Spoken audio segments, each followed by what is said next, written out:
안녕하세요. 제이스카이 영찬쌤입니다. 오늘은 고등학교 1학년 과학 6번째 시간이고요. 생명체 구성물질의 형성에 대해서 이제 간단하게 볼게요. 요거.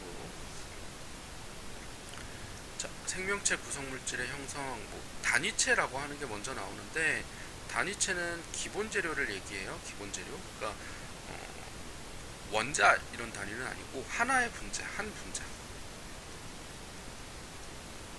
어떤 되게 크고 복잡한 물질, 이걸 이제 폴리라는 단어를 써서 폴리 어쩌고 해가지고 이제 물질 얘기를 하기도 하고,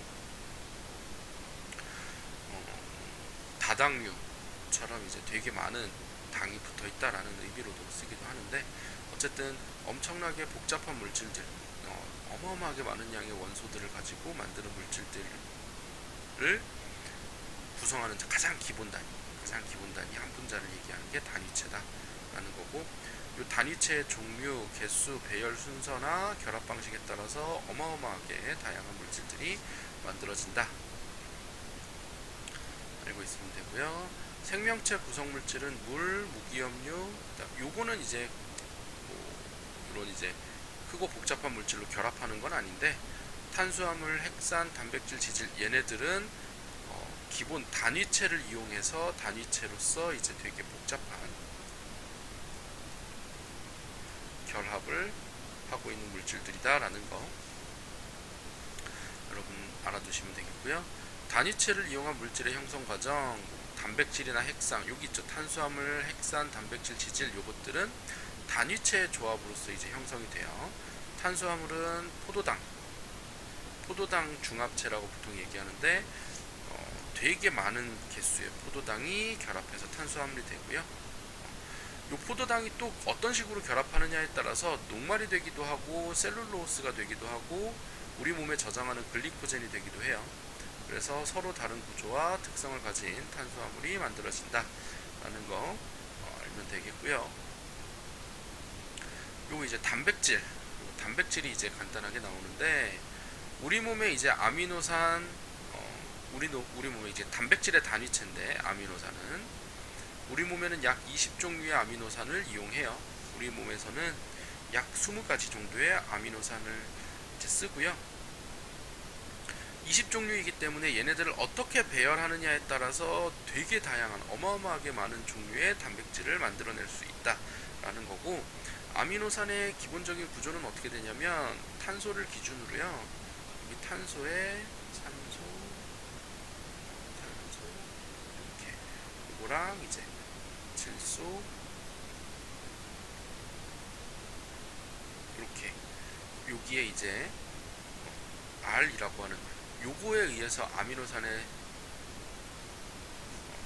R이라고 하는 거는 되게 다양한 어떤 표지라고 생각을 하면 되고, 요거의 구조에 따라서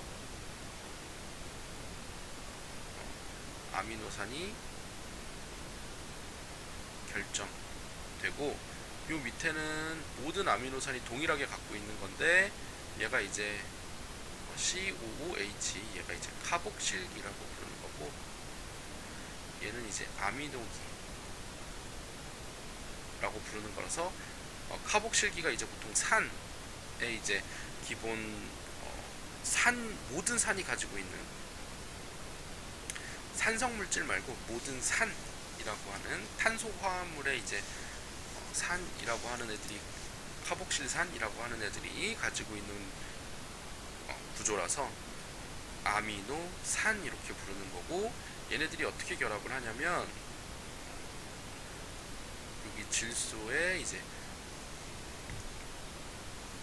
여기 옆에, 요 아미노산 옆에 이제 또 다른 아미노산이 있겠죠. 그러면 여기 아미노기에 있는 수소, 아미노기에 구조가 좀 그렇네. 아미노기에 여기 붙어 있는 수소랑 카복실기에 붙어 있는 요 OH 요쪽이 결합을 해요. 얘네들이 이렇게 딱 붙어서 떨어져 버려요. 그러면서 이렇게 요런 이제 결합 구조를 만들어내고, 요걸 이제 펩타이드 결합이라고 얘기하는데, 아미드 결합이라고도 하고요. 아미드.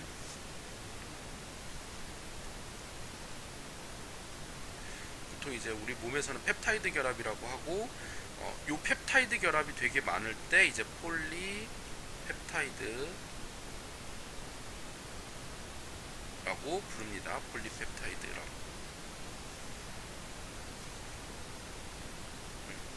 이렇게 이제 생각을 하면 되겠어요. 이제 아미노산이라는 것은 요거에 따라서 이제 아미노산의 종류가 결정되고, 요 밑은 공통 부분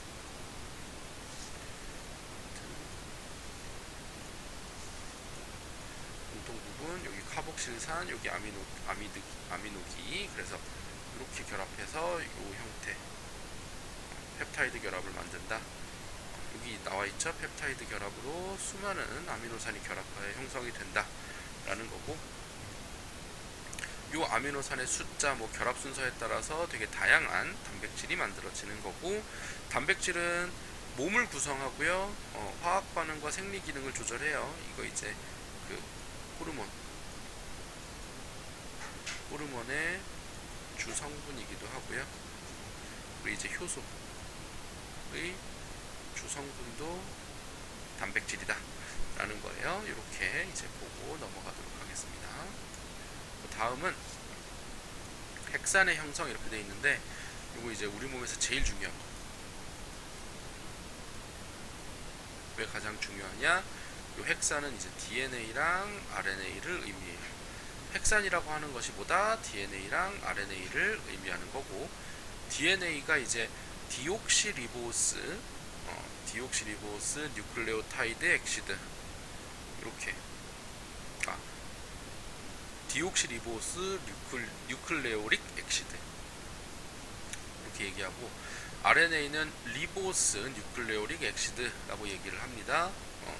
DNA가 RNA에 비해서 산소 하나가 적어요. 디옥시리보스니까.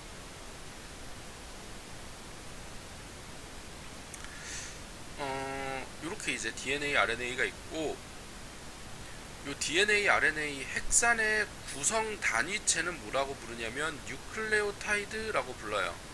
요거 반드시 이제 이름 잘 봐야 되는데, 뭐랑 헷갈리냐면 뉴클레오솜이라는 거랑 헷갈릴 거예요.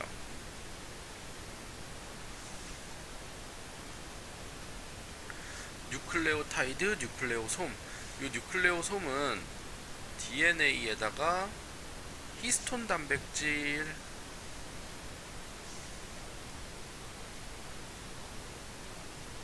네 개가 결합한 형태를 이제 뉴클레오솜이라고 얘기를 해서, 이름이 비슷하니까 좀 헷갈릴 가능성이 존재하니까 이름 잘 봐두도록 하시고요. 뉴클레오타이드는 이제 인산, 당, 염기가 하나 이렇게 결합되어 있어요. 요 밑에 그림 이렇게 나와 있죠. 인산, 당, 염기 이렇게 돼 있고, 요 염기가 여기 있어요. DNA의 염기 종류가 아데닌, 구아닌, 사이토신, 타이민. RNA는 아데닌, 구아닌, 사이토신, 유라실이라고 얘기를 하는데, 요 두 개가 같은 것이라고 보면 돼요. 타이민하고 유라실이 DNA에선 타이민, RNA에선 유라실로 이제 같은 것이라고 생각을 하면 되고, 핵산의 형성 구조는 어떻게 되냐면, 요거 이제 보면 여기 인산, 당, 염기에서 요 인산이랑 그 다음 당이 연결되고, 당에 있는 인산과 또 그 다음에 있는 당, 그러니까 당과 인산이 이렇게 결합해서 이제 쭉 연결이 되고, 거기에 각각 이제 염기가 이렇게 나열이 되는, 이렇게 염기가 이렇게 나열이 된 모습이다라고 보면 돼요. 그렇게 해서 이제 한 가닥의 핵산, 그러니까 뉴클레오타이드 사슬을 하나 만들고 나면, 이 뉴클레오타이드가 이제 두 가닥이 서로 마주보고 결합해서 회전하게 되는데, 이 회전하는 이유는 뭐냐면 이제 수소 결합 때문에 그렇거든요. 그러니까 이제 질량의 불균형도 있고, 질량 붉은형에 의해서 꼬여요. 거기에 이제 수소 결합도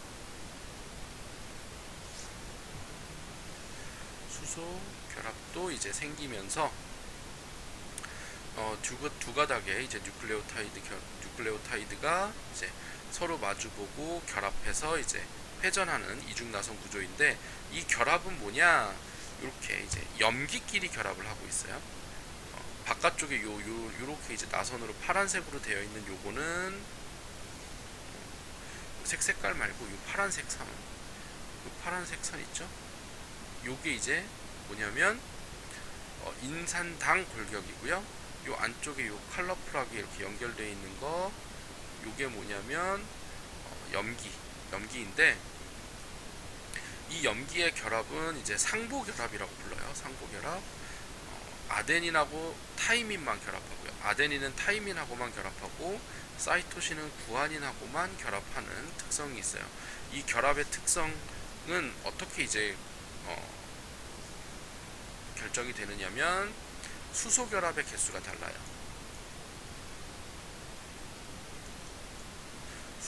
수소 결합이 아데닌과 타이민이 결합할 때 아데닌하고 타이민은 수소 결합이 2개. 얘네들은 2개의 결합을 하고요. 사이토신 구아닌은 3개. 수소 결합의 개수가 달라서 서로 다른 애들끼리는 잘 결합을 안 해요. 근데 물론 당연히 돌연변이가 생기기 때문에 돌연변이에 의해서는 결합을 할 가능성도 존재를 하는데요. 그럴 일이 많지는 않고요. 그러니까 상보 결합이기 때문에 거의 그냥 변화 없이 우리가 만들어낼 수 있다라는 거고, 요 이제 상보 결합이 어마어마하게 다양하게 요 뉴클레오타이드 결합 순서, 그러니까 요거 결합 순서라고 하는 거는 염기 서열이겠죠. 염기 나열되는 게 되게 다양하다. 그러니까 염기 서열이 달라져서 DNA마다 서로 다른 유전 정보를 저장할 수 있다라는 거 여기 나오고요. RNA는 한 가닥의 뉴클레오타이드 사슬인데, RNA가 하는 일은 보통 뭐냐면 정보의 전달이에요. 정보 전달. DNA는 이제 우리의 그 유전 정보를 가지고 있는 물질이라고 하면, RNA는 그 유전 정보를 전달하는 역할을 하는데, 어떻게 생각하면 되냐면 우리 이제 지퍼 생각하면 돼요. 이제 지퍼가 이렇게 우리 몸에 이제 여러분 이제 옷에 달려 있는 지퍼를 잘 보면 그 지퍼를 이렇게 열 수 있죠. 그림 쪽으로인데, 여러분 그냥 지퍼 잘 생각해 보면 돼요. 지퍼가 양쪽으로 이제 2줄의 지퍼가 이렇게 있고, 얘네들이 맞물려서 요걸 이제 맞물려서 이게 쭉 잠그기도 하고 쭉 열기도 해요. 마찬가지로 DNA도 똑같은데, DNA도 요 사이에 이제 상보 결합되어 있는 수소 결합이 쫙 끊어져서 DNA가 이제 갈라져요. 지퍼 열듯이 DNA가 갈라지면 우리가 필요한 부분에다가 이제 RNA를 이렇게 이제 요 정보를 복제해가지고 DNA 정보를 이렇게 복제를 해서 가지고 나오는 게 이제 RNA. 그래서 요 RNA는 요 복제된 정보를 가지고 이 정보를 전달을 해서 어디다 보내냐면 리보솜에다가 보내요. 리보솜에다 보내서 단백질 합성에 이제 이용을 한다. 보통 이렇게 이제 우리가 생각을 하면 돼요. 그러니까 뉴클레오타이드 사슬 DNA를 이렇게 쫙 벌려서 요 한쪽에다가 RNA를 이렇게 만들어서 떼어서 가지고 나와서 정보를 전달한다. 이렇게 만들고 나면 다시 얘네들끼리는 붙어요. DNA 다시 붙어 있다가 또 필요할 때 다시 또 열어서 복제해서 갖고 나오고, 또 다시 닫았다가 필요할 때 또 열어서 복제해서 가지고 나오고, 이런 식으로 이제 RNA는 정보를 전달하는 역할을 한다 라는 거고, DNA는 이제 아까 얘기했다시피 유전 정보 저장하는 DNA가 있고, 단백질을 합성하는 데는 이제 RNA가 정보를 가지고 나온다라는 거, 여러분 여기까지 잘 봐두시고요. 복습하고 이제 책에 있는 내용들을 다시 한번 확인하면서 수업 시간에 필요한 부분 더 질문하도록 하세요. 여러분 수고 많았습니다.